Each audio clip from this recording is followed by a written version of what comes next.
El día de hoy vamos a entrar a ver uno de los nombres de Dios. Como la semana pasada di un pequeño avance de este nombre. El nombre es Sama, Jehová Sama, S-A-M-A, que significa el Señor está allí o está aquí. En algunas versiones lo traducen como el Señor está aquí. Lo que quiere decir este nombre de Jehová Sama es que tú lo puedes ver, que es visible, que está ahí en ese lugar. Es como si yo les digo, pues mira, hay un lugar o hay una escuela en donde te van a dar clases de natación. Oye, ¿y dónde está? Ah, mira, es muy fácil. Te vas caminando por la calle fulanita y, ¿verdad? Y te bajas en la esquina de Sultanita. Allí está. O sea, es algo visible, es algo que se ve. Esto es lo que este nombre quiere decir. O sea, es algo que no es que tú llegas y dices, ¿dónde está la escuela? ¿Dónde está? No, pues ya la demolieron. Híjole, qué lástima, ¿verdad? Aquí no, aquí está hablando de el Señor está ahí. Vamos a Ezequiel 48, 35, porque aquí en Ezequiel 48, 35 es donde viene ese nombre. Es donde se da la referencia, donde se da esa revelación del nombre Jehová Sama.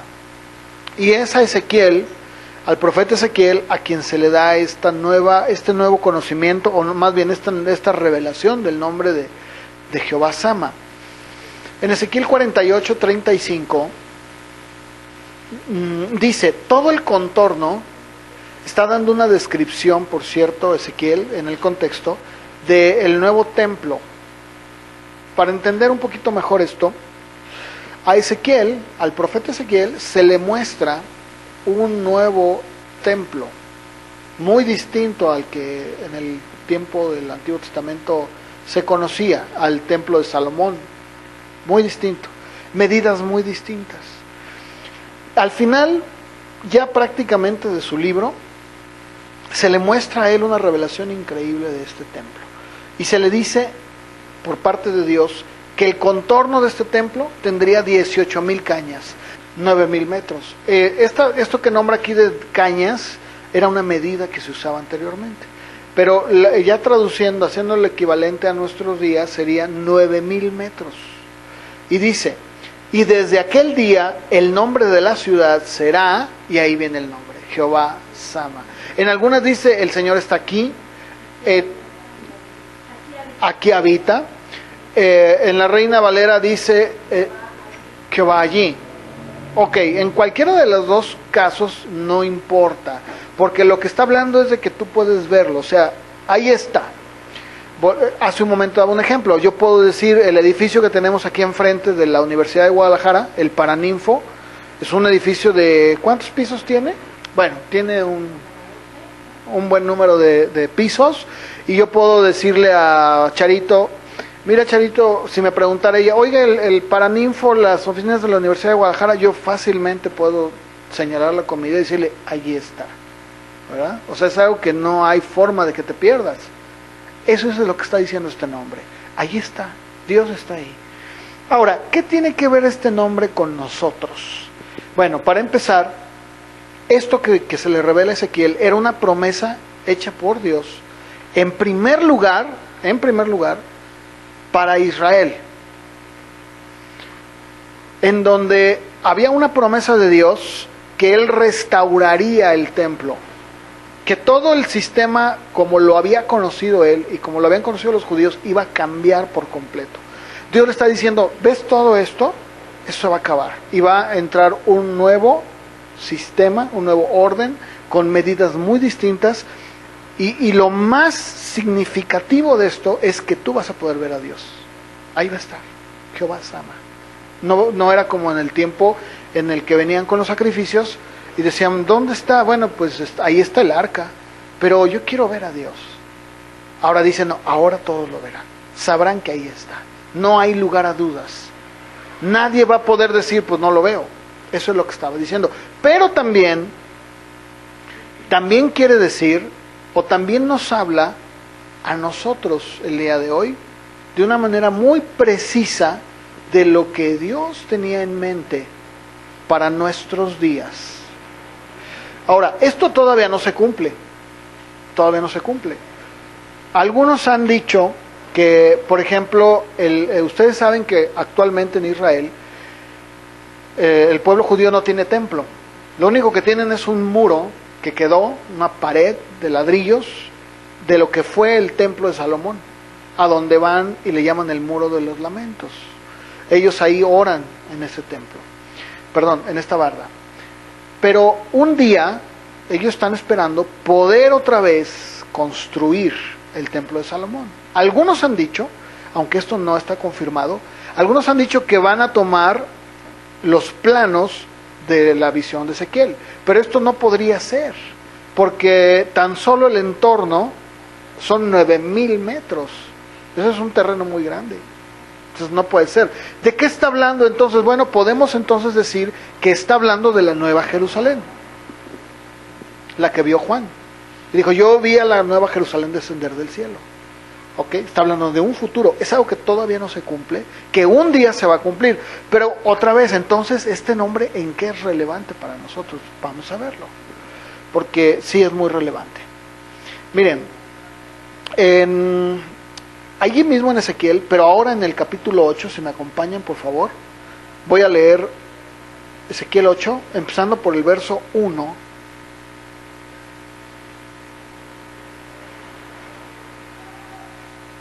Para poder entender un poquito el contexto de lo que Ezequiel vio y de lo que se le estaba mostrando y cómo iba a obrar en nosotros. Dice Ezequiel 8:1: en el 6º año, en el mes 6º, a los 5 días del mes, aconteció que estaba yo sentado en mi casa, está hablando Ezequiel, y los ancianos de Judá estaban sentados delante de mí, y allí se posó sobre mí la mano de Jehová el Señor. Miré y vi una figura con aspecto de hombre. Desde sus caderas para abajo, fuego, y desde sus caderas para arriba parecía resplandor. Aspecto era como de un bronce refulgente. Aquella figura extendió la mano, me tomó por las quedejas de mi cabeza, y el Espíritu me alzó entre el cielo y la tierra, y me llevó en visiones de Dios a Jerusalén, a la entrada de la puerta de adentro que mira hacia el norte, donde estaba la habitación de la imagen del celo, la que provoca a celos. Bueno, en la palabra de Dios para todos, en el verso 3 dice, en ese momento, algo parecido a una mano se extendió, me tomó del cabello, como que ya se clarifica más, ¿verdad? Y el Espíritu me levantó sobre el cielo y la tierra, y me llevó en la visión divina a Jerusalén. Recordemos que Ezequiel, ¿en dónde estaba en ese momento? En este momento, ¿en dónde estaba? Él estaba en Babilonia. Él había sido llevado en el exilio a Babilonia. Entonces dice que el Señor lo toma y en visiones lo lleva a Jerusalén. Porque acordémonos que en Jerusalén había gente todavía. Todavía no había sido llevado toda la gente al exilio. Fueron, si mal no recuerdo, alrededor de 3 o 4 las veces en que los babilonios se llevaron gente. Al final fue cuando destruyeron todo y se llevaron cautivo a todos, salvo a los pobres de la ciudad. Entonces fueron varias incursiones las que se hicieron. Dentro de una de ellas fue llevado Ezequiel. Y estando allá con los expatriados es que él profetizó. Pero aquí lo interesante es de que él es llevado en visión a Jerusalén. Y vamos a ver qué ve. Porque aquí lo que importa es ver qué es lo que Dios le muestra. Y dice, lo lleva hasta la entrada de la puerta norte, donde habían colocado, fíjense lo que habían colocado, un ídolo tallado que enfureció a Dios. Había llegado a tal idolatría en Jerusalén, que ya incluso en el templo habían puesto un ídolo, una estatua a la cual ellos adoraban. Pero sigue diciendo, allí estaba la gloria del Dios de Israel, como la visión que yo había visto en el campo, porque él ya había tenido una visión en el primer capítulo. Y me dijo, ok, este personaje, perdón, para no adelantarme tanto, este personaje que viene y lo toma, no es otro sino el mismo Señor Jesús. Todas las características que nos da son exactamente las mismas con las que lo vuelve a relatar en Daniel y en Apocalipsis. Bien, y luego dice, me dijo, verso 5, hijo de hombre, alza ahora tus ojos hacia hacia el lado del norte. Alcé mis ojos hacia el norte y vi al norte, junto a la puerta del altar, aquella imagen del celo en la entrada. Ahí estaba el ídolo. Y me dijo entonces: hijo de hombre, ¿no ves? Le pregunta a este personaje, ¿no ves lo que estos hacen? Las grandes abominaciones que la casa de Israel hace para alejarme de mi santuario. Pero vuélvete y verás aún mayores abominaciones. Me llevó a la entrada del atrio, miré y vi un agujero en la pared. Y me dijo: hijo de hombre, cava ahora en la pared. Cavé en la pared y he aquí una puerta. Y luego me dijo: entra y ve las malvadas abominaciones que estos hacen allí. Entré pues y miré y vi toda forma de reptiles, bestias abominables, ídolos de la casa de Israel, que estaban pintados por toda la pared, en derredor.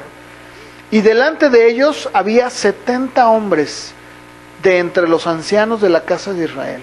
Y da el nombre de algunos. Dice: Jaazanías, hijo de Safán, estaba en medio de ellos, cada uno con su incensario en su mano. Y subía una nube espesa de incienso. Y me dijo: hijo de hombre, ¿has visto las cosas que los ancianos de la casa de Israel hacen en tinieblas? Cada uno en sus cámaras pintadas de imágenes. Porque ellos dicen: Jehová no nos ve, Jehová ha abandonado la tierra. Decían: mira, Dios no nos ve, Dios nos dejó. ¿Cómo es posible que si Dios está con nosotros, se haya llevado a la gente al exilio? Sigue hablando. Me dijo: vuélvete y verás que estos hacen aún mayores abominaciones. Me llevó a la entrada de la puerta de la casa de Jehová que está al norte, y vi a unas mujeres que estaban allí sentadas, llorando a Tamuz. El dios Tamuz era un ídolo abominable, que no tenía nada que ver con Dios. Y me dijo: ¿no ves, hijo de hombre? Vas a ver todavía peores abominaciones. Dios mío, ¿cómo es posible? Esto va de peor en peor, ¿no? Entonces dice en el verso 16: me lleva al atrio, adentro de la casa de Jehová, y vi que junto a la entrada del templo de Jehová, entre la entrada y el altar, había unos 25 hombres, con sus espaldas vueltas al templo de Jehová, con sus rostros hacia el oriente, y adoraban al sol, postrándose hacia el oriente. Y me dijo: ¿no has visto, hijo de hombre? Es cosa ligera para la casa de Judá cometer las abominaciones que cometen aquí. Después que han llenado de maldad el país, se volvieron a mí para irritarme, y aplican el ramo a sus narices. Esta era una expresión. También yo procederé con furor. Mis ojos no mirarán con piedad, no tendré compasión. Gritarán a mis oídos con gran voz, pero no los escucharé. En el capítulo 9 empieza a ver Ezequiel, no lo voy a leer, pero en el capítulo 9 Ezequiel empieza a ver cómo llegan unos verdugos y empiezan a juzgar a todos estos hombres que estaban ahí promoviendo la idolatría en el mismo templo de Dios. Era una cosa terrible. Ahora, lo que él ve es lo que vendría en Jerusalén. En pocas palabras, lo que se le estaba enseñando a Ezequiel era algo que iba a suceder de manera literal. Y sucedió. ¿Por qué? Porque cuando Nabucodonosor finalmente viene a Jerusalén, toma a toda la gente, hace una cosa terrible. Ustedes han leído, lo pueden leer en la Biblia, y la historia lo confirma, que efectivamente era tan cruel el pueblo de Babilonia, los caldeos, que ellos arremetían contra las mujeres que estaban embarazadas, les abrían el vientre, sacaban el producto, si era en este caso cierto de un feto, o si era un niño ya casi por salir y dar a luz, lo estrellaban contra las piedras. Era una cosa terrible. ¿Qué era lo que estaba viendo Ezequiel? El juicio que vendría sobre Jerusalén. ¿Por qué motivo? Porque Jerusalén se había apartado de Dios.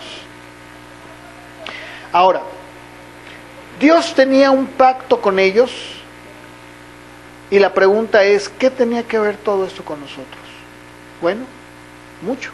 Porque si me acompañan a Ezequiel capítulo 11, en el verso número 17, Dios le dice a Ezequiel: di, por tanto, así ha dicho Jehová el Señor: yo los voy a recoger de los pueblos, los voy a congregar de las tierras en las cuales están esparcidos, y les daré la tierra de Israel. Volverán allá, y quitaré de ella todas sus idolatrías y todas sus abominaciones. escuchen esto, y les daré otro corazón, y pondré en ellos un nuevo espíritu. Quitaré el corazón de piedra de en medio de su carne, y les daré un corazón de carne, para que anden en mis ordenanzas, y guarden mis decretos, los cumplan, y sean mi pueblo, y yo sea su Dios. Esto es precisamente una de las promesas que Dios le da a Ezequiel, pero no solamente para Israel. En el capítulo 36, si me acompañan allí mismo en Ezequiel, por favor, empezando por el verso 26, 36. Escuchen ustedes lo que Dios le tiene que decir a Ezequiel. Dice, ¿ya lo tienen? 36, 26. Ok, dice, les daré un corazón nuevo. Pondré un espíritu nuevo dentro de ustedes. Quitaré de ustedes el corazón de piedra y les daré un corazón de carne. Pondré dentro de ustedes mi espíritu y haré que anden en mis estatutos, que guarden mis preceptos y los pongan por obra. Habitarán en la tierra que les di a sus padres y ustedes serán mi pueblo y yo seré su Dios. En la Escritura, en el Antiguo Testamento, ya había otras profecías que hablaban que Dios en un futuro ya no iba a tener que estar lidiando con Israel con leyes, estatutos y reglas que simple y llanamente no podían cumplir. ¿Qué era lo que Dios iba a hacer? Voy a centrar específicamente en el verso 27, donde dice, pondré dentro de ustedes mi espíritu. En Proverbios capítulo 1, verso 23, leamos por favor qué es lo que dice la Biblia. ¿Qué es lo que Dios ya desde antes estaba diciendo en su palabra? Y esto obviamente sí nos concierne, y mucho. ¿Por qué? Porque aquí ya empezamos a ver qué era lo que Dios tenía planeado o tenía en mente cuando habla de que Él pondría un corazón, que quitaría un corazón de piedra y pondría un corazón de carne, que Él haría que anduvieran en sus estatutos, que Él pondría su espíritu, que nadie tendría que decirle, ahorita lo vamos a ver, a su compañero conoce al Señor, todos lo conocerían. Proverbios 1:23 hace un claro llamamiento y dice, vuélvanse a mi reprensión. Ahí está, obviamente está hablando Dios, y dice, he aquí yo derramaré mi espíritu sobre ustedes, y les haré saber mis palabras. Joel, capítulo 2, versos 28 y 29. Dice Joel que después de esto derramaría Dios de su espíritu sobre, dice, todo el género humano. No es exactamente lo mismo que dijo Ezequiel, que Dios le dice a Ezequiel, exactamente lo mismo. Ahora, para poder clarificar esto muchísimo mejor, Hechos capítulo 2, versos del 14 al 18. Entonces Pedro, poniéndose en pie con los 11, alzó la voz y les habló diciendo, varones judíos y todos los que habitan en Jerusalén, esto les sea notorio y oigan mis palabras, porque estos no están ebrios como ustedes suponen, puesto que es la hora tercera del día. Mas esto es lo dicho por el profeta Joel. Y en los postreros días, dice Dios, derramaré de mi espíritu sobre toda carne, y sus hijos y sus hijas profetizarán. Sus jóvenes verán visiones, sus ancianos soñarán sueños. Y de cierto sobre mis siervos y sobre mis siervas, en aquellos días, derramaré de mi espíritu y profetizarán. Esto era exactamente el cumplimiento de aquella profecía de Joel, que se estaba cumpliendo ante los mismos ojos de estos hombres el día del Pentecostés. Pero a partir del día del Pentecostés, el Espíritu Santo Incluso el Señor Jesús habló de esto previo al derramamiento del Espíritu Santo.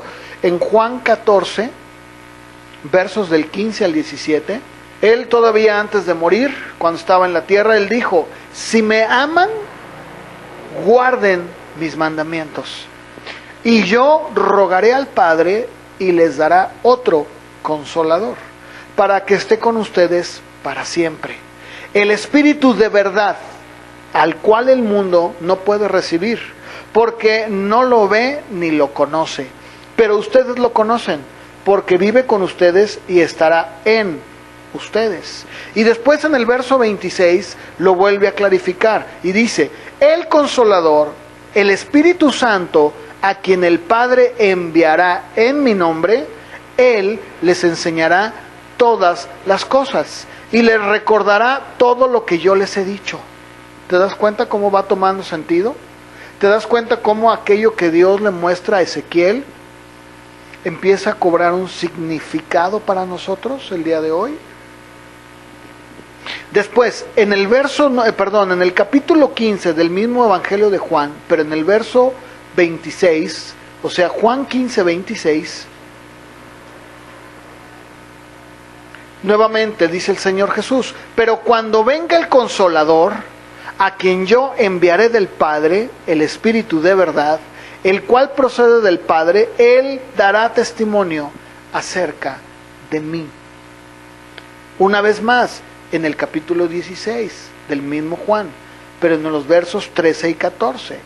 Cuando venga el Espíritu de verdad, Él les guiará a toda la verdad, porque no hablará por su propia cuenta, sino que hablará todo lo que oiga y les hará saber las cosas que han de venir.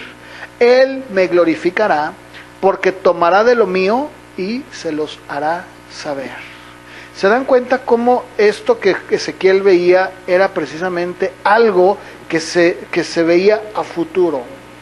Algo que iba a suceder. Ahora, aquí quiero dejar en claro algo. Aquí no está hablando, cuando hablamos, y esto yo ya lo he dicho, cuando hablamos del derramamiento del Espíritu Santo, no estamos hablando de manifestaciones extrañas o raras, o de algún tipo de, no sé, de éxtasis, ¿verdad? O algo que sea, no sé, o que la gente identifica como una manifestación divina.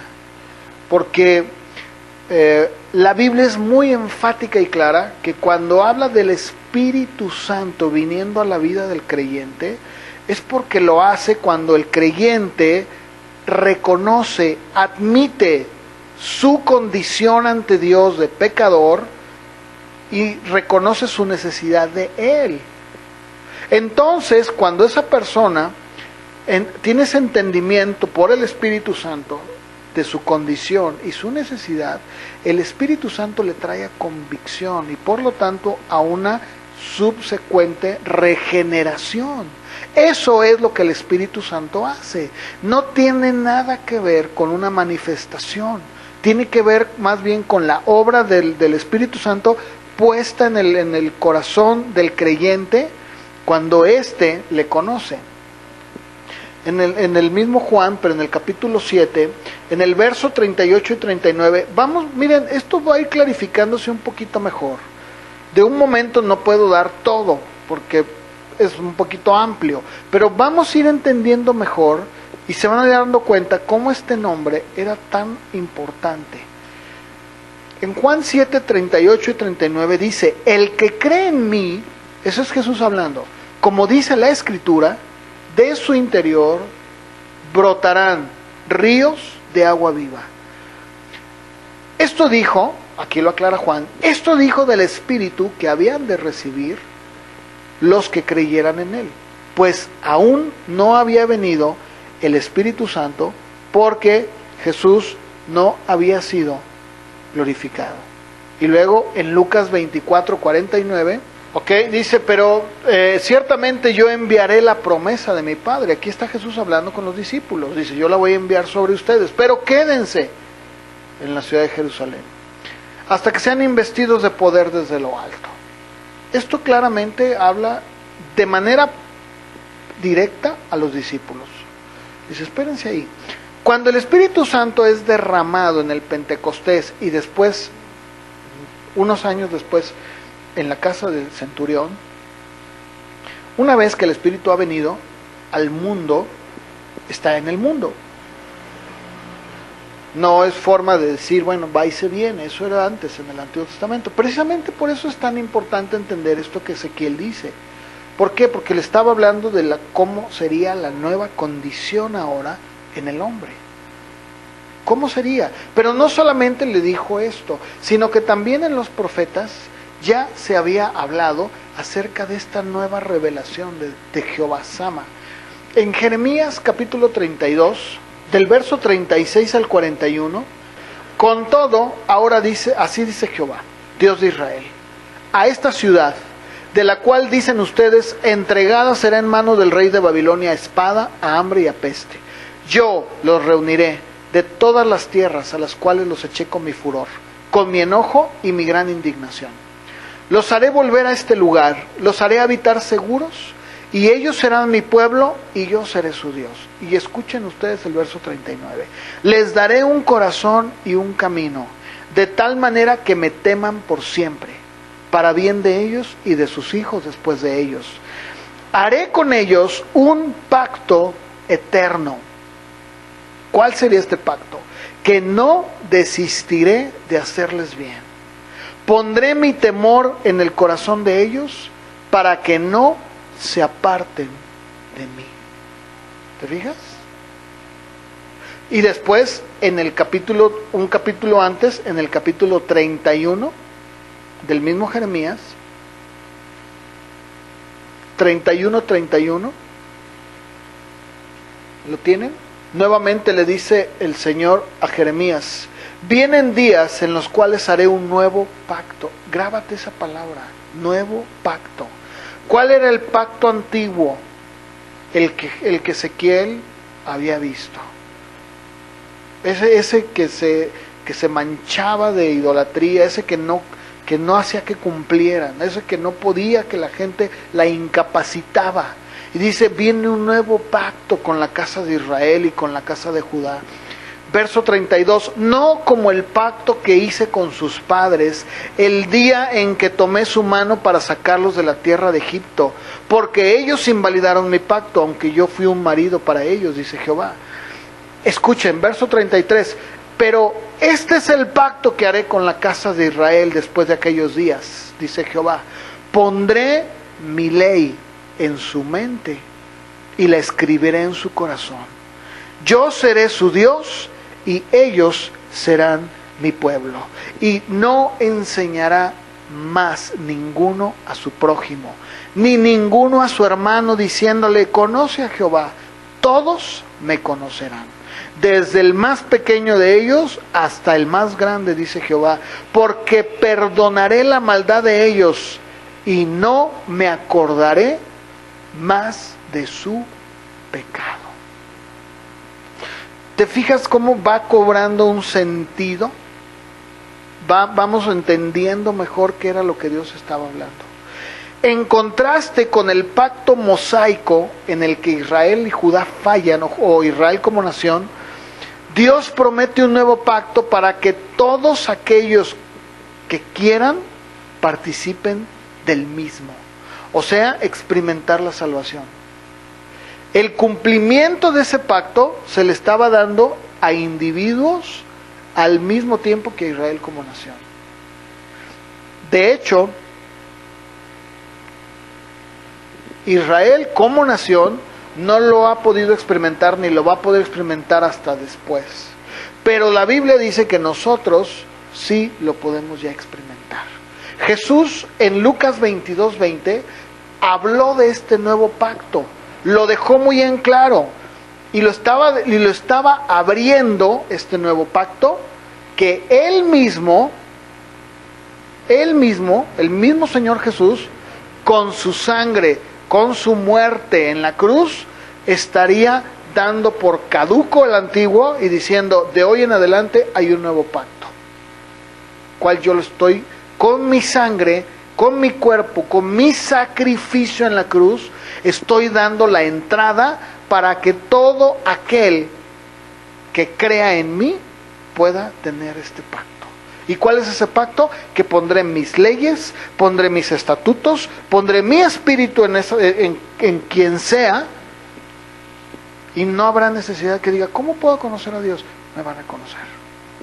Dice en Lucas 22:20, de igual manera, después de haber cenado, estamos hablando aquí de la Santa Cena, que se le conoce, ¿no? O la última cena.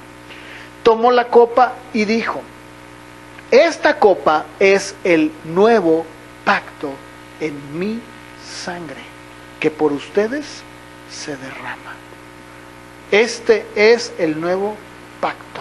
En pocas palabras estaba diciendo, de hoy en adelante se instituye un nuevo pacto con mi sangre. Pero bueno, vamos a Hebreos, por favor, capítulo 8, para poder entender mejor lo que estoy diciendo. Hebreos capítulo 8, del verso 6 al 13, lo voy a leer. Y yo quiero que me pongan mucha atención ahí con su mirada. Síganme a Hebreos 8:6. ¿Lo tienen todos? Dice el autor de Hebreos, pero ahora es un tanto mejor ministerio el suyo, por cuanto él es un mediador de un mejor ¿qué? Pacto, establecido sobre mejores promesas. Si aquel primer pacto hubiera sido sin defecto, ciertamente no se habría procurado lugar para el segundo, pues reprendiéndolos dice, vienen días, dice el Señor, en que estableceré con la casa de Israel y la casa de Judá un nuevo pacto, no como el pacto que hice con sus padres. ¿Se acuerdan que lo leímos en Jeremías hace un momento?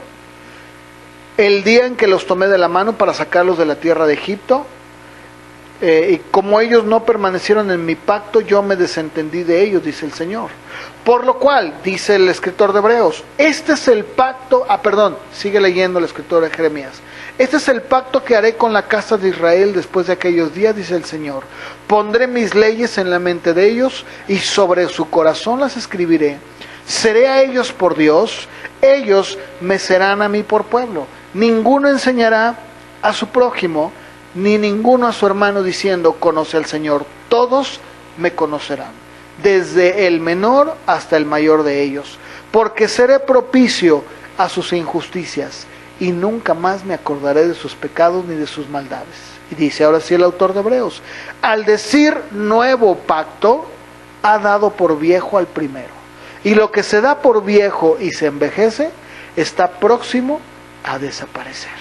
Y luego, capítulo 9 de Hebreos, por favor, en el verso 15, dice, por eso, Cristo es mediador de un nuevo pacto, para que, interviniendo muerte, para la remisión de los pecados cometidos bajo el primer pacto, los llamados reciban la promesa de la herencia eterna. Y para dejarlo todavía más en claro, el escritor de Hebreos en el capítulo 10, acompáñenme por favor, empezando por el verso 14, Hebreos 10, 14.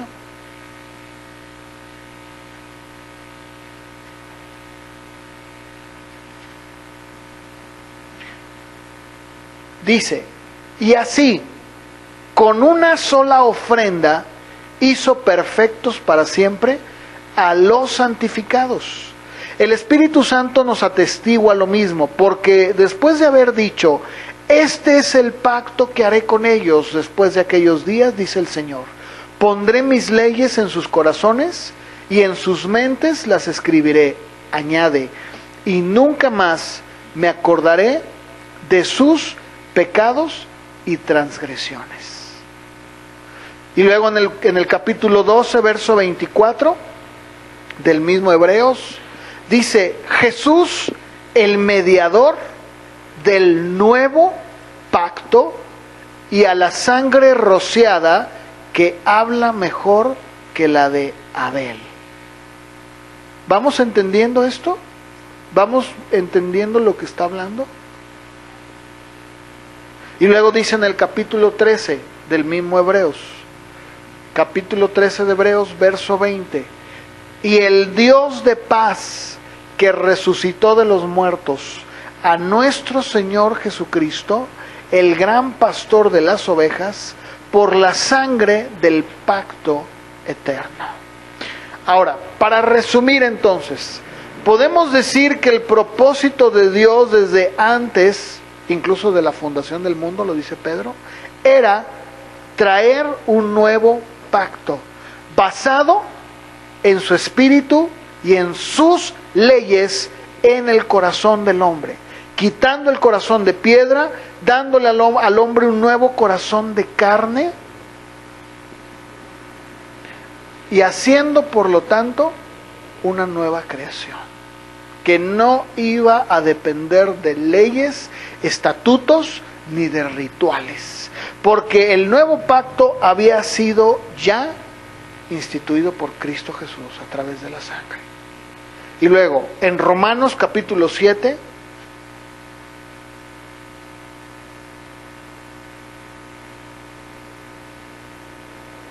en el verso 6 dice el apóstol Pablo: pero ahora estamos libres de la ley, o sea, del primer pacto, por haber muerto para aquella en que estábamos sujetos, de modo que sirvamos bajo el régimen nuevo del ¿qué? Espíritu. Pondré mi espíritu en ustedes y no bajo el régimen viejo de la letra. Entonces, ¿cuál era el propósito de Dios? Muy fácil, 2 de Corintios 5:17. De modo que si alguno está en Cristo, es una consecuencia, dice, es una nueva criatura. Y las cosas viejas pasaron, y he aquí todas son hechas nuevas. Entonces, ¿qué está diciendo? Muy sencillo. Lo que Ezequiel estaba viendo, lo que Jeremías vio, lo que Dios les dijo a través del Espíritu Santo, es que en aquellos días no habrá necesidad de decir, oye, ¿dónde está Dios? Oye, aquí estaba el templo, pues no, ya no está. Pues que vinieron los caldeos y mira, destruyeron todo. Vinieron los romanos y no hay necesidad. Ahí está Dios. Todos lo verán. Ahora, esto es una condición que se verá cumplida al final de la época, no de las épocas, ¿no? De los siglos, cuando venga Dios y establezca el nuevo santuario. Pero también está hablando de que esto es algo que ya se puede ver el día de hoy. En Gálatas 6:15 dice Pablo: porque en Cristo Jesús ni la incircuncisión ni la circuncisión valen. No vale, eso ya no vale. ¿Cómo? Sí, no. Oye, pero yo me circuncido y guardo ni el circunciso ni el incircunciso. En pocas palabras, ¿qué está diciendo? Ni el que dice, es que yo estoy en el antiguo pacto, yo hago esto, yo hago el otro, pues no vale nada. Oye, pero yo tampoco, yo ni creo ni nada, no soy nada, pues tampoco vale nada. Entonces, ¿qué vale? Una nueva creación. ¿Por qué? Porque ese era el propósito de Dios desde antes. Que el hombre pudiera conocerlo sin ningún tipo de obstáculo, que no hubiera nada que dijera, pues es que yo quiero conocerlo, pero pues no, ya ves que es bien difícil. Nada. Cualquiera dice, yo les perdonaré sus iniquidades. Ahora voy a hacer que ellos me conozcan, que mi espíritu esté en ellos, que su corazón de piedra sea cambiado por un corazón de carne. Eso es lo que estaba diciendo. Y luego en Efesios 4:24, nuevamente el apóstol Pablo habla de esto. Y dice, vístanse del nuevo hombre, creado según Dios, en la justicia y santidad de la verdad. ¿Cuál es entonces el fruto de este nuevo pacto? Tener gente, una raza de personas que pudieran caminar, conocerlo, vivir y tener su presencia en sus vidas y poder decir, yo conozco a Dios. Y no solamente ellos, sino todo aquel que lo está diciendo. Vístanse del nuevo hombre creado según Dios. ¿Por qué? Porque desde antes el plan de Dios era que el hombre le pudiera conocer en justicia y en santidad. Y después en el capítulo 2, verso 15 de Efesios, nuevamente, Efesios 2:15, dice Pablo, aboliendo en su carne, o sea, rompiendo, quitando por medio de su sangre, o derogando o invalidando, pues, en su carne, en su cuerpo, las enemistades, la ley de los mandamientos expresados en ordenanzas, las quitó para poder crear en sí mismo de los dos un solo y nuevo hombre, haciendo la paz. ¿Te das cuenta? No es el hombre buscando a Dios, es Dios buscando al hombre. No es el hombre acercándose a Dios, es Dios acercándose al hombre y diciéndole, mira, yo quiero crear, yo quiero tener, o yo quiero dar la entrada, la oportunidad en un nuevo pacto que permita que todo aquel que quiera pueda conocerme. Todo aquel. Y de esa manera, que es donde entra lo interesante con el nombre de Jehová Sama. ¿Por qué? Porque de esa manera, de lo que acabo de mencionar, es como la gente puede entonces ver a Dios y decir, aquí está Dios. ¿Cómo? Pero no habla de que allá en la Jerusalén, sí, claro, pero también está hablando que a través de ese nuevo pacto podría ser visible Dios. ¿A través de qué? De nuestros hechos. De tal manera que no hubiera error, que la gente pudiera voltear a ver a sus criaturas, porque déjenme decirles que hay una gran diferencia entre la creación de Dios y los hijos de Dios. La gente dice, todos somos hijos de Dios. No, un momento. Somos creación de Dios. Pero para ser hijo, hay una gran diferencia. El apóstol Juan dice en el capítulo 1, de los versos 11 al 13, vamos a leerlo. San Juan capítulo 1, versos del 11 al 13. Allí queda muy en claro, Juan deja muy en claro que hay una gran diferencia. Eso de que todos somos hijos de Dios, no, permíteme, no es que seamos personas prejuiciosas o que nos sintamos mal, ¿no? Como en algún momento platicando yo, hace muchos años, nos invitaron a compartir con una familia en una casa allá por Tonalá, Tlaquepaque, salud. Y me acuerdo que después de una plática que tuvimos con esta familia, el papá, que era un señor ya grande, me dijo, no, mire, a mí me caen bien mal ustedes, así me dijo. Digo, ¿pero por qué? Sí, porque ustedes dicen que son salvos y que son mejor que los demás. No, señor, permítame. Número uno, sí lo somos. Bueno, depende quién, ¿no? Pero sí, ¿por qué? Pero no por mis méritos. O sea, no es porque yo lo diga, sino porque resulta que Dios, dice su palabra, me ha justificado cuando yo no merecía ser justificado. Él ha hecho todo, o sea, no tengo nada de qué jactarme. No puedo pararme ante usted y decirle, yo soy porque mis virtudes llegan hasta lo más alto. No, Señor, al contrario, porque yo estaba tal vez igual que usted o tal vez peor que usted. Y sin embargo, Dios me recibió a misericordia, tuvo compasión de mí. ¿Y sabe qué hizo? Perdonó todos mis pecados. ¿Cuándo? Cuando yo reconocí, admití que era un pecador. ¿Y qué dice la Biblia? Yo pondré mi espíritu en ellos, cambiaré su corazón, pondré mis leyes y me olvidaré todos sus pecados. Eso es lo que hace Dios. ¿Y sabes qué tiene de mérito el hombre en eso? Nada. Nada tenemos de méritos. ¿Por qué? Porque Dios se lleva toda la gloria. Y dice, soy yo. Yo soy el que cubre todas tus iniquidades. Hablábamos la otra vez del caso de Adán y Eva. ¿Qué hicieron? ¿No se cubrieron con hojitas de higuera? Como si con eso todo estuviera arreglado. Claro que no. Dios dice, no es así. No puedes vivir con hojitas de higuera. En la noche que cae la helada, quisiera verte con hojitas de higuera. ¿Qué prefieres, eso o una piel de venado o de búfalo alrededor de ti? Pues yo prefiero el búfalo, ¿o no? ¿Qué estaba enseñándonos Dios ahí? Que el único que puede vestir al hombre es Dios. El único. Y no se trata de ponerte cosas en la cabeza o vestir de una manera, o como la gente, ¿no? Que se va de rodillas. No, eso ante Dios no sirve. No funciona. Dice, ¿esto qué?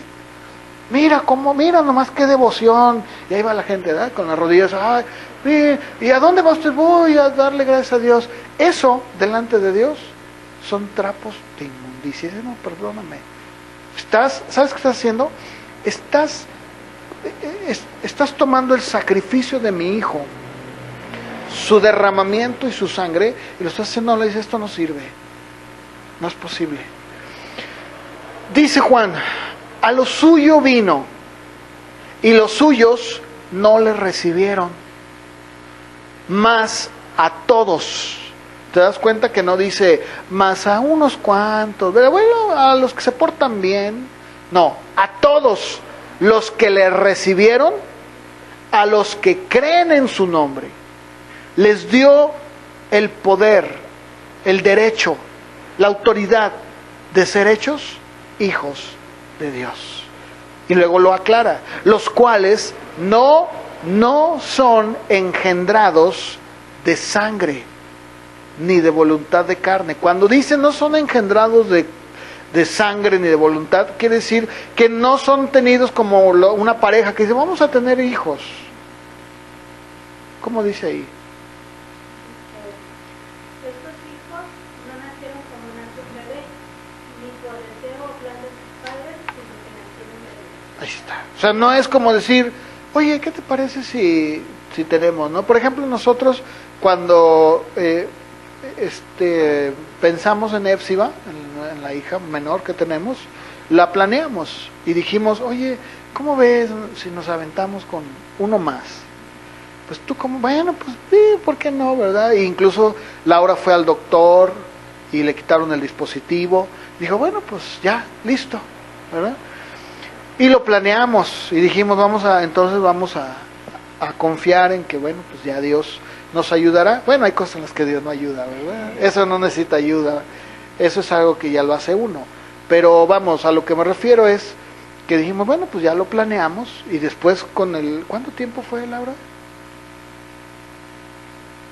9 meses. Ajá.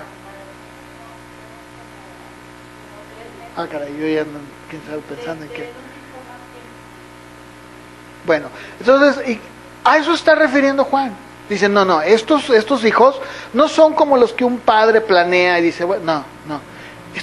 Estos son hijos que le han recibido. Pero, ¿se acuerdan que yo he clarificado esto de recibir y creer? Digo, yo quiero, aunque ya lo he hablado, yo creo que, no sé, tal vez ya hasta se aburren de oír lo mismo. Pero cuando dice creen y recibir, no está hablando de una oración que tú haces porque alguien te dice, a ver, ¿quién quiere recibir a Jesús? ¿Verdad? Como si fuera un producto, ¿verdad? Una despensa. ¿Quién quiere recibir a la despensa Jesús? Que trae frijol, arroz, aceite. No está hablando de eso. Ni de creer como, ay, creo, porque entonces los demonios son bien creyentes. Porque dice la Biblia que hasta los demonios creen en Dios y tiemblan. No está hablando de eso. Está hablando de creer en una persona que en verdad ha entendido su condición y su necesidad de Dios. Que sin Él lo único que le espera es la condenación eterna. Ahora, estas cosas son muy duras, por eso la gente trata de suavizar el Evangelio. Y te van a decirle, no, mira, con que tú le digas a Jesús, ayúdame Jesús, dame esto y dame lo otro. Bueno, sí lo recibo, pero con una condición, no, discúlpame. No es así. De hecho, he estado leyendo Hechos y me resulta muy interesante ver que cuando el apóstol Pablo es encarcelado, dice que está compartiendo el evangelio.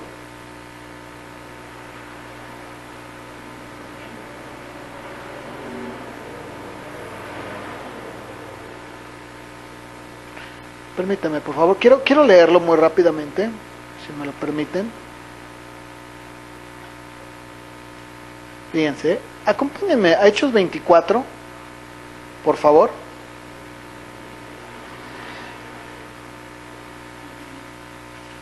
Dice en la Biblia que Pablo es encarcelado y es llevado ante el concilio, ante el Consejo de Roma, porque él era un ciudadano romano, tenía el derecho de hacerlo. Entonces dice que lo llevan y lo encierran para poderlo encarar con sus detractores, con los judíos que pues que están ahí hablando y diciendo que él ha cometido un ilícito. Entonces lo presentan ante un hombre llamado, un gobernador pues llamado Félix. Entonces él está ahí con Félix. Y dice que entonces Pablo habla y da testimonio de él, ¿no? Empieza a hablar de cómo es que él conoció a Cristo y todo esto.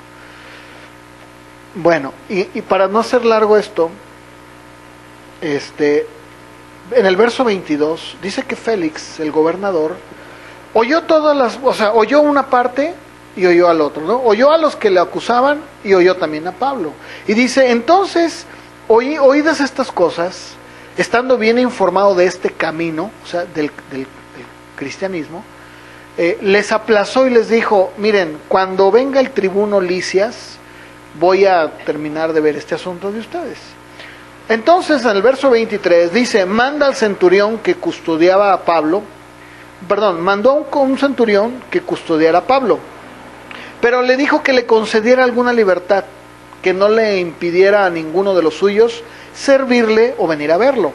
Entonces dice que algunos días después, viniendo Félix con su mujer llamada Drusila, que era una mujer judía, le llama a Pablo y le oyó acerca de la fe en Jesucristo. O sea, Félix y su esposa Drusila, que era judía, pues tenía una influencia sobre él, porque pues, él sabía de la ley judía, ¿no? Quién era Cristo y el Mesías prometido, más bien de todo lo que la ley judía hablaba. Entonces dice que van y hablan con Pablo, pero miren, dice, verso 25, pero al disertar a Pablo, o sea, al estar hablando Pablo con Félix acerca de la justicia, el dominio propio y del juicio venidero, Félix se espantó y le dijo, ahora vete, cuando tenga oportunidad te llamaré. Y en el verso 26 nos dice que también iba con chanfle, o sea que iba para ver si Pablo le daba una mordidita para dejarlo salir. Ahí lo dice, ¿no es cierto? Pero a lo que yo me refiero es a lo siguiente. ¿Por qué Pablo no le habló este evangelio que tenemos el día de hoy? Este evangelio fácil, cómodo, atractivo. ¿Qué dice ahí? ¿Qué dice que pasó en cuanto Pablo empezó a hablar el evangelio como es? ¿Qué es el evangelio? La justicia, el dominio propio. O sea, mira, no es que te tengas que, es que ahora ya eres una nueva criatura y pues ya. El juicio venidero, que dice, ay Dios bendito, no toco madera. No, mira, luego hablamos, ¿no? Eso es exactamente lo que pasa el día de hoy.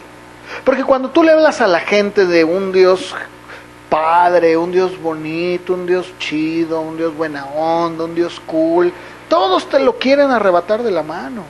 Yo lo quiero, yo quiero ese Jesús. Es que ese Jesús sí me gusta, porque pues ese no me dice nada. Pero cuando les empiezas a hablar de manera clara, a exponerles el Evangelio, con todo lo que implica el Evangelio, o sea, que la persona sin Cristo está destinada a una eternidad totalmente sin Él, en un juicio de perdición terrible. Eso es la verdad, es lo que dice la Biblia. Ahora, si ustedes me preguntan, ay hermano, pero ¿por qué no predicar algo más bonito? Créeme que a mí me encantaría, pero resulta que eso no es lo que Dios dice. Entonces yo no puedo hablar lo que Dios no dice. Entonces, bueno, volviendo al punto de hace rato, ¿quiénes son hijos de Dios? ¿Los que asisten a la iglesia? ¿Los que se congregan? ¿Los que saben cantar las canciones de Marcos Witt? No. ¿El que desde muy pequeño lo llevaron y sabe perfectamente bien toda la retórica? No, no, no, no. El que una vez le dijeron, tú repite esta oración, tampoco.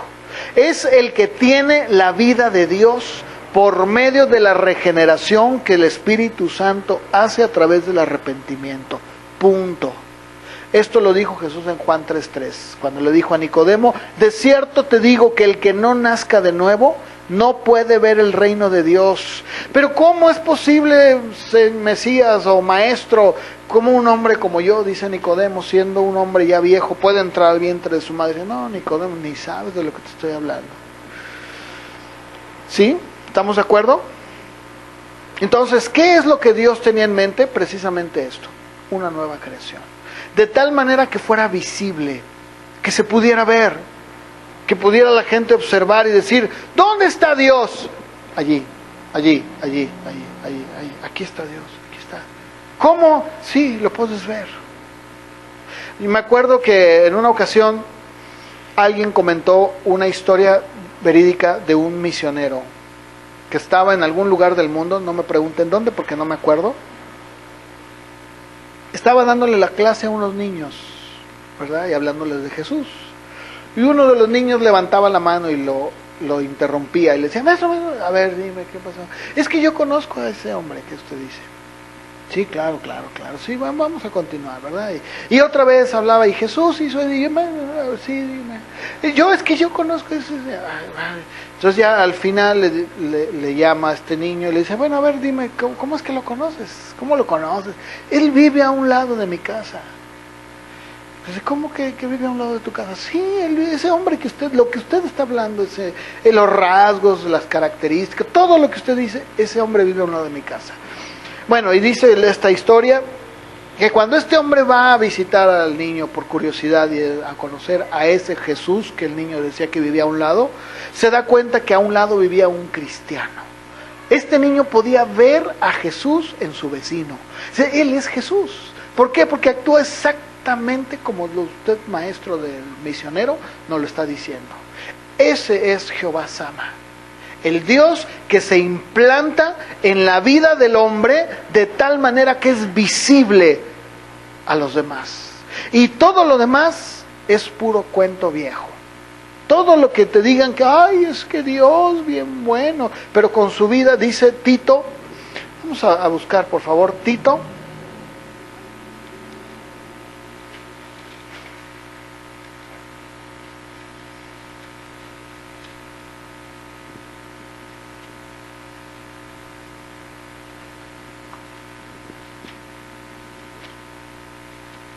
Tito, capítulo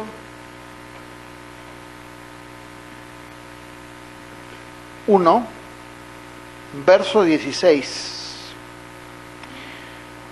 Tito 1:16 dice, profesan. ¿Qué es profesar? ¿Qué es profesar? Decir algo, ¿verdad? Profesan conocer a Dios. O sea, dicen, no, yo conozco a Dios. Ellos lo dicen. Pero con los hechos lo niegan, siendo abominables y rebeldes, reprobados en cuanto a toda buena obra. Entonces, ¿qué sucede? Eso de que yo conozco, hace un momento hablábamos de eso, ¿no? Dábamos ejemplos muy claros de esto.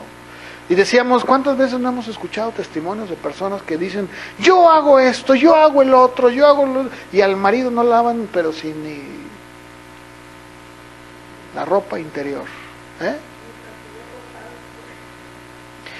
Hablan y dicen, yo doy mi cuerpo para ser entregado como mártir. Y sin embargo, la vecina de un lado la conoce como la chismosa.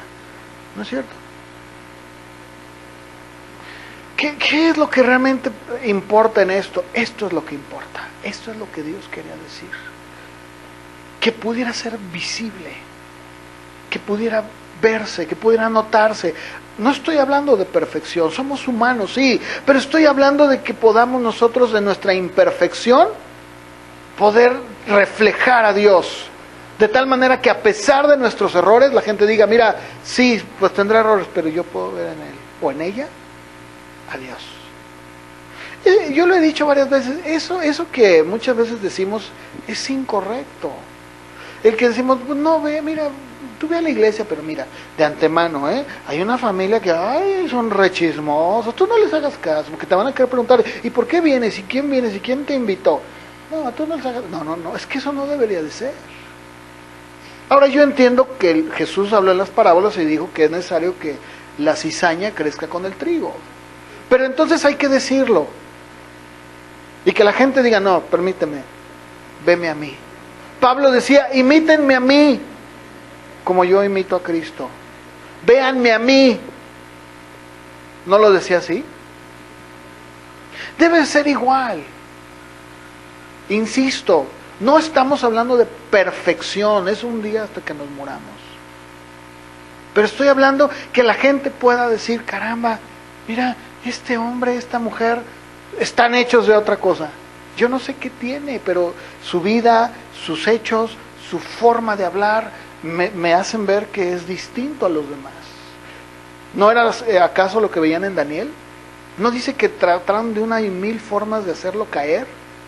¿Y qué pasaba con él? Era un hombre justo, recto, que no pudieron. Tuvieron que levantar mentiras para poderlo enviar al foso de los leones. ¿Verdad?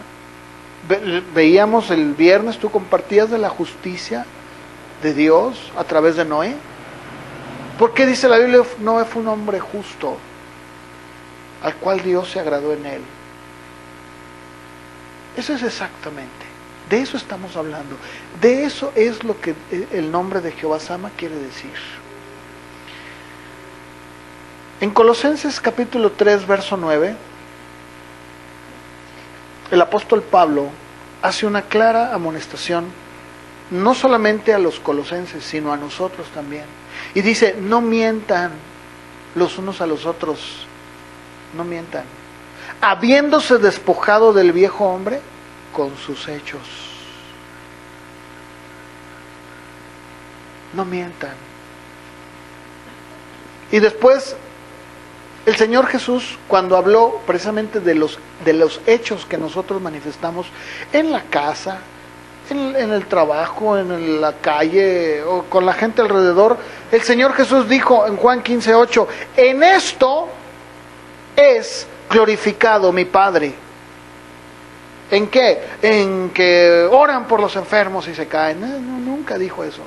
En que la gente, ¿verdad?, ve un resplandor en ustedes. Dicen, no, en que lleven mucho fruto y que sean así mis discípulos. En esto es glorificado mi Padre. Y después en Mateo 5, 14 al 16, Él todavía lo dejó más en claro y dijo, ustedes son la luz del mundo. Una ciudad que está puesta sobre un monte no se puede esconder, es imposible. No se enciende una luz y la ponen debajo del almud, que nada, ¿verdad? Nadie lo pone ahí, abajo del colchón, digamos, de la cama. No, cuando tú prendes la luz, la pones ¿en dónde? En la parte alta, ¿no es cierto? Jesús dijo sobre el candelero y alumbra ¿a quién? A todos los que están en casa. Ninguno de nosotros prende el foco y le dice, a ver, prende el foco y ponlo abajo de la cama. ¿Qué onda? Pues está todo oscuro. A menos que vayas a buscar algo abajo, ¿verdad? En el colchón.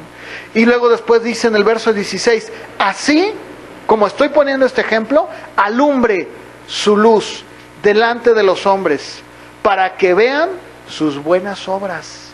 Cuando habla de buenas obras, está hablando de hechos. Ahora, no se trata, escúcheme, esto también es muy importante, porque el día de hoy se ha dicho, o muchos han dicho, que la iglesia entonces se tiene que dedicar a construir hospitales, hacer buenas obras de caridad. No, tampoco. Eso es una consecuencia, es un fruto, pero no es lo que Jesús nos mandó a hacer. ¿Sí me explico? O sea, el ayudar debemos hacerlo, claro que sí, no debemos de negarnos la ayuda, sí, Pero también debemos entender que eso no es. Nosotros no fuimos llamados a darle moral a la gente allá afuera. Y mira, no, pórtate bien, ¿verdad?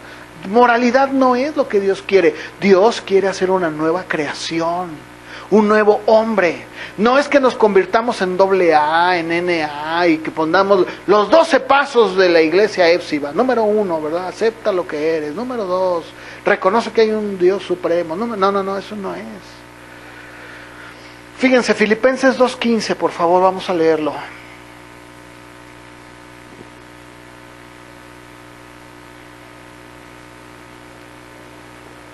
Prácticamente estoy ya terminando. Dije prácticamente, pero no estoy terminando. 2:15 de Filipenses, ¿qué dice, por favor? Más bien, miren, lo que hago es, estoy provocándoles hambre, para que cuando salgan estén, pero ¿ya tienen hambre? Bueno, más todavía. ¿Qué dice Filipenses 2:15?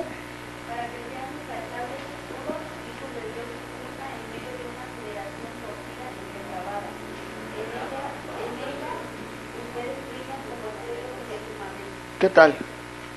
¿Se dan cuenta? Eso es lo que Dios nos llamó a hacer. No andar ahí haciendo brincos y sombrerazos. Que la verdad, les digo la verdad, eso no afecta en nada, no cambia a nadie. Ni para andar derramando aceite, ¿verdad? Como si fuera cazuela de cocina. Eso es fetichismo. Eso es fetichismo. Dice, para que sean irreprensibles y sencillos, hijos de Dios, sin mancha, en medio de una generación que está torcida, está pervertida, ¿verdad? Y dice, en medio de la cual ustedes resplandecen como luminares en el mundo, que sería como estrellas en el firmamento. Así tiene que ser. En medio de la oscuridad tenemos que brillar y que la gente pueda ver y decir, mira. Yo me he preguntado si pudiéramos nosotros apagar, en el sentido figurado, hipotético de lo que estoy hablando, que Dios pudiera apagar las luces, ¿brillaríamos? ¿Verdaderamente nos veríamos brillando? Debemos de... Es como el fósforo cuando uno va al mar. ¿Les ha tocado ir al mar cuando ven que el fósforo brilla en lo oscuro? Todo el fósforo que el mar deja ahí. Así es lo que está diciendo.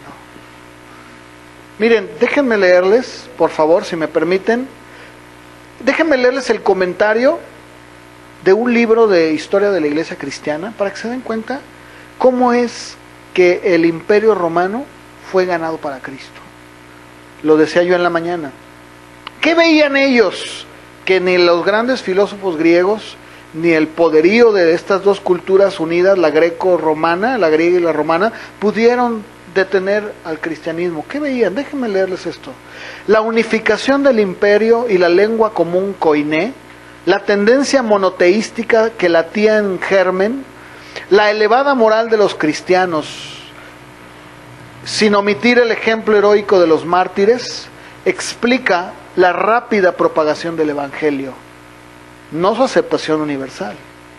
Para entender lo que realmente pasó, hay que recurrir a un elemento casi y totalmente paradójico en el cristianismo. Su integración, fíjense, su integración a la cultura grecorromana, lo que algunos le han llamado la fuerza misma de la verdad del evangelio. El historiador Chester Starr, que es un juez, él respondió de este modo a la pregunta de por qué el cristianismo superó a todos los cultos religiosos de la época, a pesar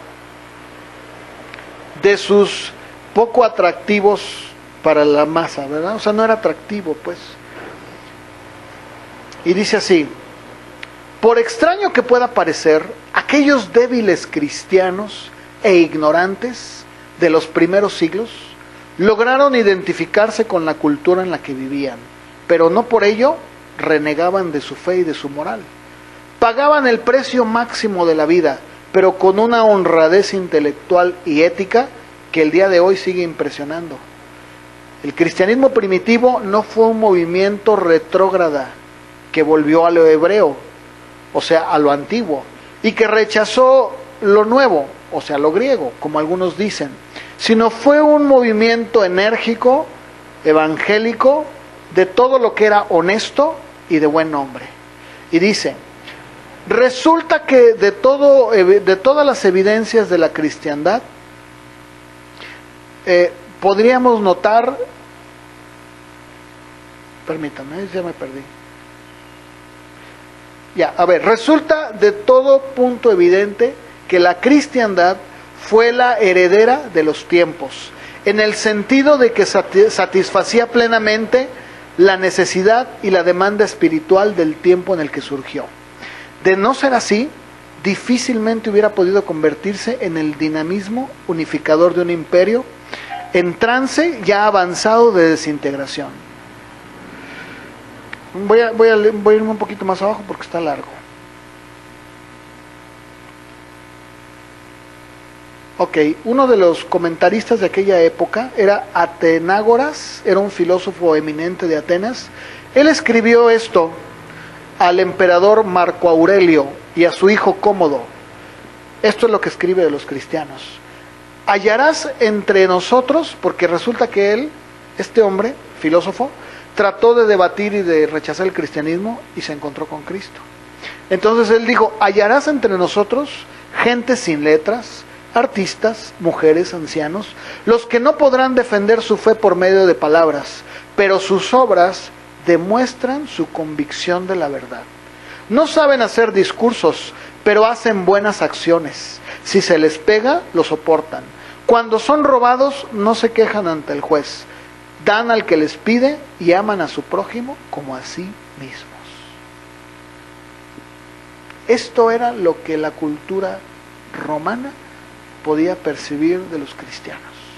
Y decía, ¿cómo es posible que esta gente no se queja, no reniegan y no dicen nada en contra del emperador? Al contrario, decían, oramos por usted, emperador. Eso es exactamente lo que Dios pretendía cuando dice, el Señor está aquí, el Señor está allí.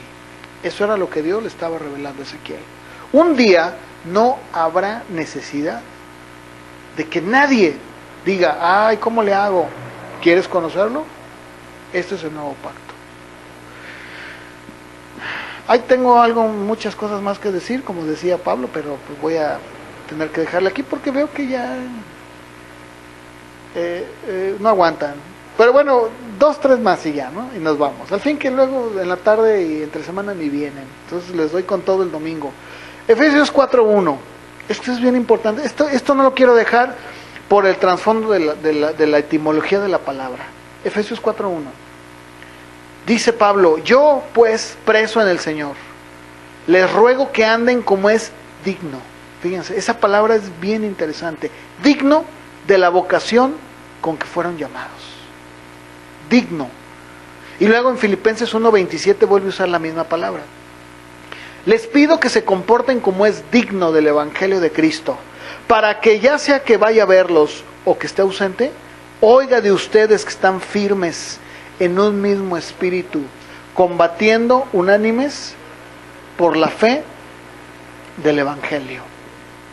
La palabra digno es axios, y esa palabra habla de un peso, habla de algo valioso, y se refiere o se dice de las personas y de sus hechos. Entonces, ¿qué está diciendo? Yo quiero que ustedes caminen de una manera digna. ¿Cómo es digno? Con sus hechos demostrándolo. Que, como dice Pablo, ¿verdad? Que adornen el Evangelio. ¿Cómo? Con sus hechos. Yo sé que hay algunos nombres o personas que la Iglesia Católica los ha llevado a los altares y los ha hecho santos, ¿no? Aunque santos son todos los que conocen a Dios, es la verdad. Pero bueno, sí, claro, hay de todo, ¿no? Pero hay uno de ellos que fue Francisco de Asís, que yo les decía que en su plática con aquellos que lo seguían, sus discípulos, les decía, vayan y prediquen el Evangelio, y si es necesario hablarlo, háblenlo.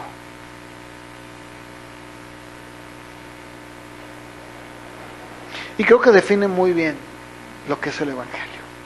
No lo digamos, no hablemos, y no, o sea, eso a veces empeora las cosas. Vivámoslo. Que se vea. Porque eso es exactamente lo que el mundo quiere ver. No nos convirtamos en una agencia de, ¿verdad?, moral y vamos a ir con las viejitas, o sea, está bien, qué bueno. No, yo no digo que no, pero eso no es la prioridad. Es que, miren, me llegó un correo electrónico de un movimiento cristiano, y lo pongo entre comillas porque no todos somos así, en donde van a hacer están convocando a la gran mayoría de denominaciones cristianas en el mundo, para que el día 10 del mes 10 del 2010, fíjate, hasta metidos haya un movimiento muy grande.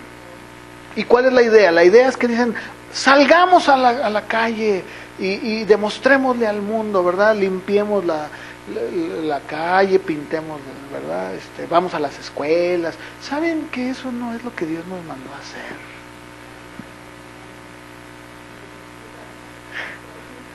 O sea, perdemos el tiempo. Eso es pérdida de tiempo. Quisiéramos, eso habla de una impotencia. ¿Por qué? Porque es más fácil, miren, es más fácil hacer un evento de esos y convocar en un estadio que vivir una vida recta. Claro. ¿Por qué? Porque el que tú no fraudes, el que tú seas honesto, que seas trabajador, que la gente te vea y tenga buena estima, eso no lo hace cualquiera. Es más fácil gritar a los cuatro vientos y echar la culpa al diablo, decir, ¡mugre diablo, quítate de aquí! Que el diablo se carcajice, por amor de Dios. ¿Qué es eso? Que vivir, de verdad, que vivir cada día de tu vida negándote, como dijo Jesús, a ti mismo, a tu yo, a tu carne, a tus deseos. Decir, no, Señor, ya no vivo yo, vives tú. Levantándome en la mañana y yéndome a trabajar y ser un buen ciudadano, compartiendo con mis hechos el amor de Cristo. Eso es más difícil, no se ve, pero es más efectivo. Y Jesús dijo, usó dos metáforas, dos ejemplos, la sal y la luz. Así de fácil. Eso es exactamente lo que Dios le estaba mostrando a Ezequiel. Ahí está Dios, aquí está Dios, velo. Ese es el nuevo pacto que haré, ¿no? Entonces, que Dios nos ayude a poder de verdad demostrarlo con los hechos, no con las palabras. Pónganse de pie, vamos a orar para terminar.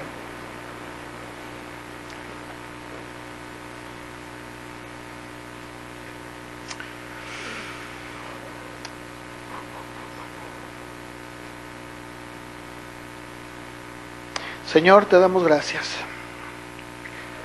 Sabemos que el camino angosto es difícil. Es de cada día decirle no a aquellas cosas, como dice Hebreos, que batallan contra el alma. Es el cada día reconocerte a ti como el Señor de nuestras vidas y poder rechazar el pecado. Tú nos has dado el poder por tu Espíritu Santo para poder decir no. Ayúdanos, Señor, a que podamos reflejar a ti en nuestras vidas.